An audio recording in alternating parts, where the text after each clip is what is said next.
Welcome to the Ansary podcast. It's February 5th, 2015 at 7:48 in the morning. And I'm going to talk about the problem of fake news in the alternative media. And it has already reached epidemic levels. And I really started to notice the problem after 2011. And what I'm talking about completely fake reports that people are reposting on Facebook. And even though it's believed that women, for the most part, are more intuitive than men, I've seen more women than men actually post fake news. And I've seen a lot of different examples of this over the years.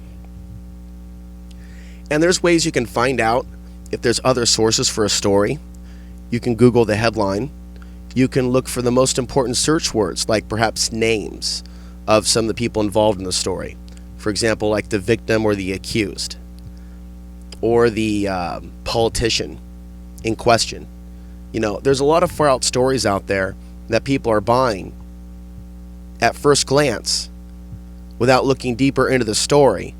And it's my belief that a lot of these fake stories are deliberately being put on the web in order to distract people from the real news that they should be focusing on. And this is pretty common sense, but I kind of have to break this down a little bit and share what I've seen.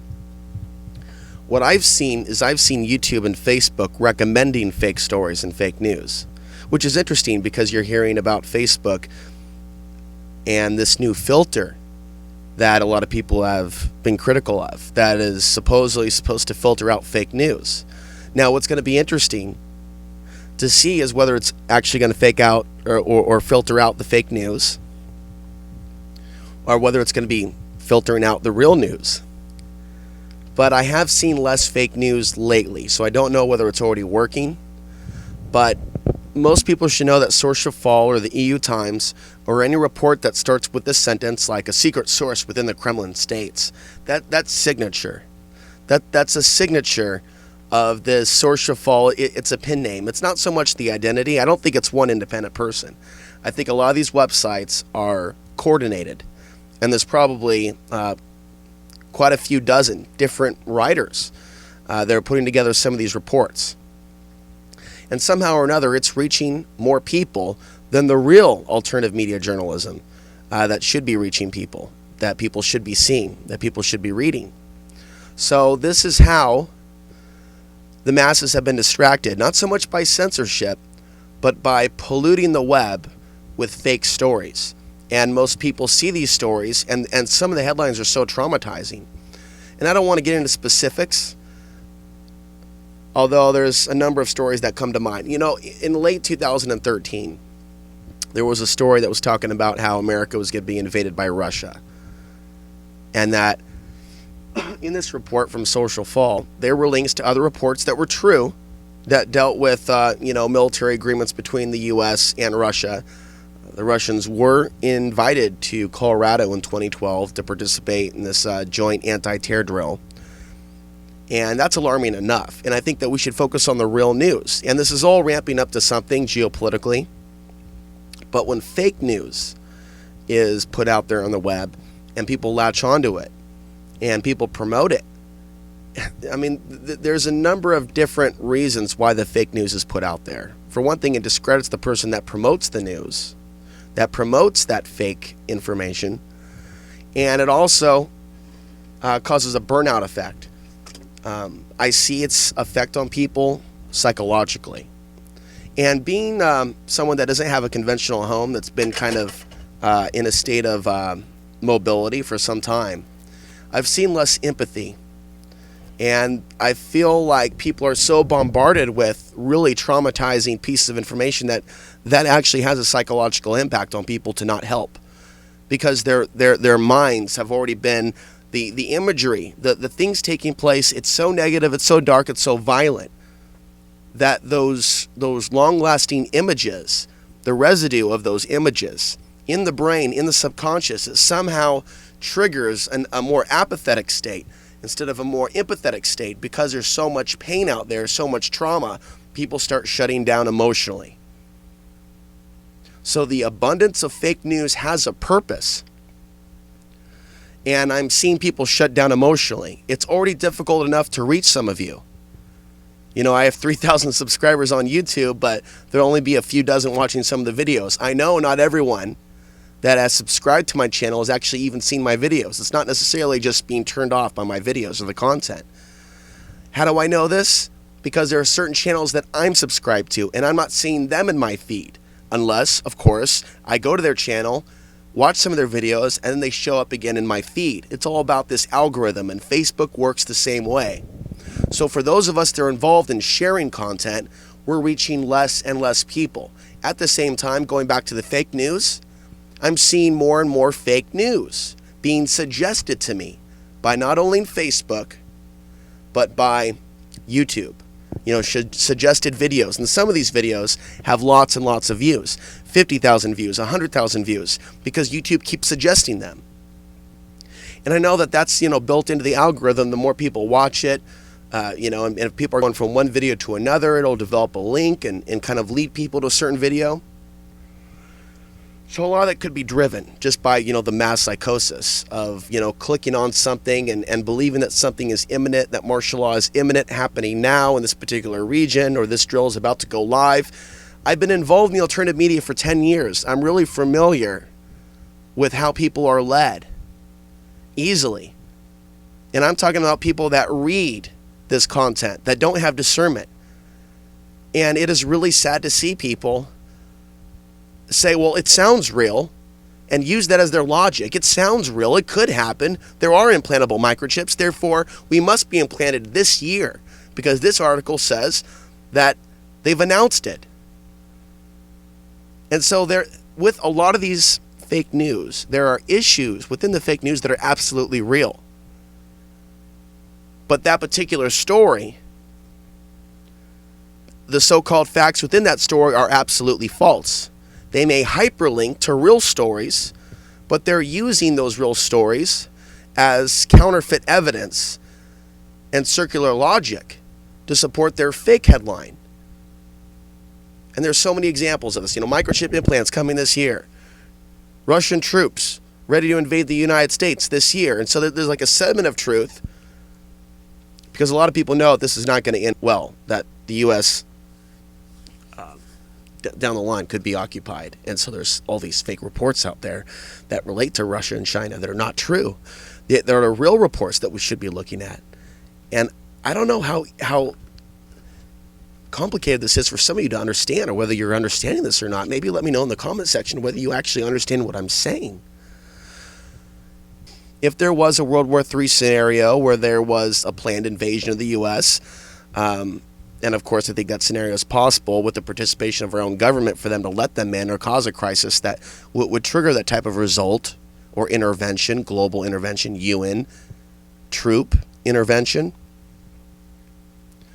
But like these reports that keep getting recycled every year about, you know, China on the other side of the Mexican border, they started around the year 2000, maybe even earlier than that. And every couple of years, they just change the day and say a trucker has reported that he just saw this massive, and it's completely fake. It's not real. Do you understand? It's not real. It's completely fake. And it's there to distort the reality.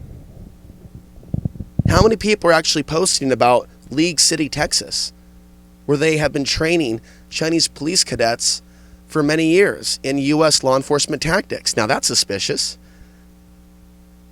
Other than myself, I don't know of anyone else that's even reported on that. InfoWars has never reported on that. But meanwhile, all this other fake news is being reported on, and it's polluting the waters. And then people are becoming traumatized. They're becoming overwhelmed. And it's as if a hypnotic spell is taking place over the viewers of said negative news. It's to the point where people out there believe that the federal government has outlawed homelessness. This is the type of insanity that's being posted out there. So people are living already in their minds in a future dystopian reality that is in fact in their minds worse than it actually is. Can you wrap your minds around this? Have any of you been affected by this mind control? Because if so, I'm here to help you heal from that mind control by helping you see that mind control. And perhaps you will go on to help others that are currently being affected by this mind control right here and now. There is no law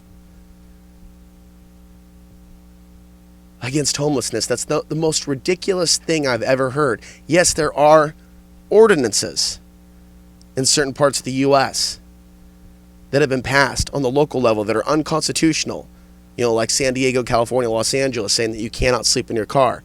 I've also read some reports that they've overturned some of that stuff. The point is, that's a local ordinance. That's not federal law. And so there are fake reports that are out there that are exaggerating things, and the effect that it's done has not caused more empathy from the homeless. And I don't know very many people in the alternative media that are homeless other than myself. But there is no empathy for me, and there is no help.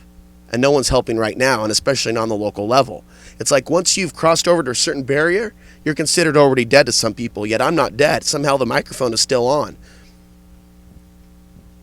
And I'm going to talk a little bit about my home free experiences on these podcasts and on YouTube, and I'm not going to be talking about it so much, by the way, on the TV show, because I know now how incredibly judged someone can be when they're in a situation of need.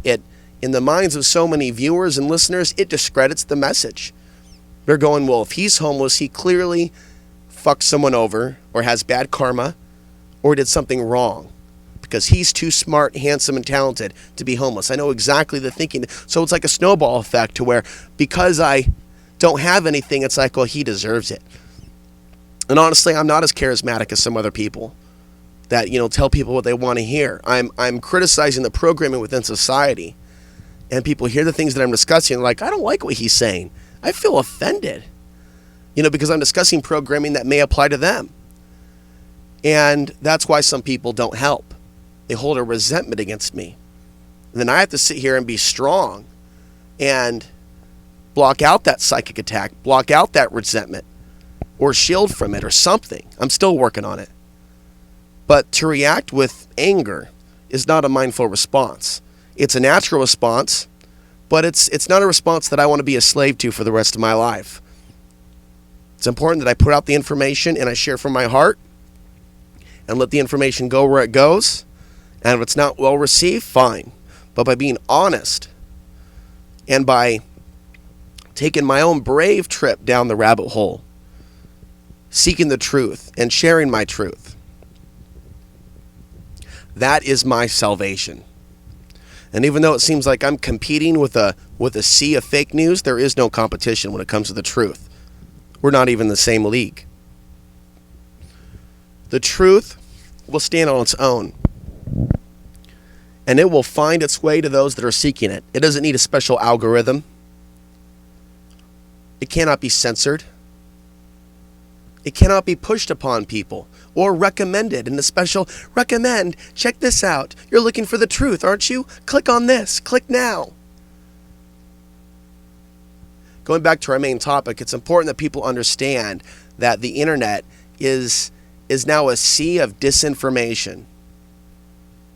And you must have discernment if you want to know the truth, if you want to be able to differentiate between the truth and disinformation. And so when you see articles that are questionable, take the extra time before reposting them and affecting other people's consciousness in a detrimental way. Make sure that the headline is accurate, that there are other or multiple sources for that story, that is not just that one website. And if it is just that one website, and it seems like they're breaking the story, go to their homepage and see what other stories seem a little questionable. Then click on those stories and see if there is a similar pattern of counterfeit journalism, circular logic, sourcing themselves. And then once you identify a website to be a disinformation website, make note of the associated websites, where there are websites that are linking to each other to increase web traffic. And do not fall into the beforeitsnews.com trap. I look at that site once in a while just to, at first glance, within a few seconds, immediately come up with an estimation as to the percentage of fake news versus real news on that site. And sometimes it seems like it's 80 to 85% disinformation with only 10 to 15% truth.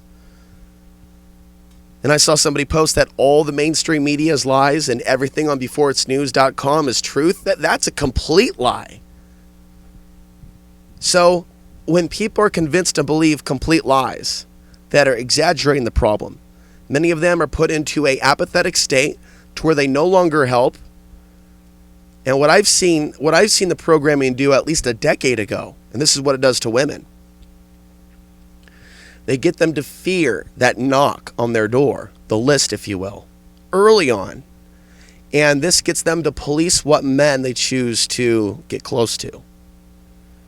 So they can call themselves a truther. They can call themselves an awake person. If they truly believe that they're going to be locked up and gang raped for being with the wrong patriot or activist, then they will make sure that they don't get too close to certain men that may be on that list. So there's a specific way that they are targeting our population and separating us and dividing us by creating this hysteria that someone could be affected if they harbored someone. You know, we heard all this, so, for those that have been labeled, harbors of terrorists, you're going to get your country bombed. And we've seen what happened to Afghanistan, even though so much of that has been fabricated. But even though it's been fabricated, and even though the Taliban was funded by the ISI, which is in Pakistan, which is clearly connected to the CIA, it doesn't matter. People have still been affected by that on a subconscious level. It's my job to help people understand how they may have been affected subconsciously by the events of not only the last decade, but perhaps their whole lives and the experiences they've had, how they're affected by it in a profound way. And I know some of my words are a little jumbled here in this early morning podcast, but I'm going to put this out there anyway because I want to keep doing these free flow dialogues with you. It may not be perfect. There may not be any visuals, but it's important to me that I share this perspective with you in this setting and in this format. Thank you for watching, and we'll talk to you again soon.